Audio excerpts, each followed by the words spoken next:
আমি আজকে ড্রাগনের চারা রেডি করে নিয়েছি। আজকে আমি বসাবো। দেখুন, ড্রাগন বসানোর জন্য 50% মাটি আর 50% গোবর সার, আর কিচ্ছু দেব না। গোবর সার আর মাটি নিয়ে নিয়েছি, এবার মিক্সড করব।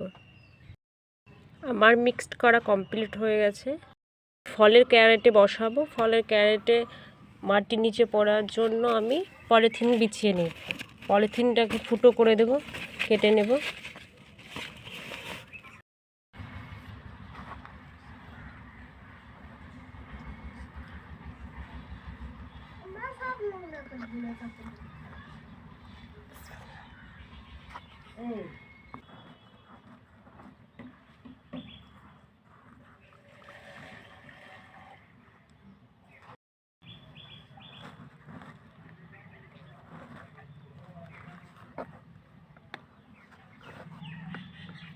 বসিয়ে দিলাম, এবার ড্রাগনের চারা বসিয়ে দিলাম। এবার জল দেব।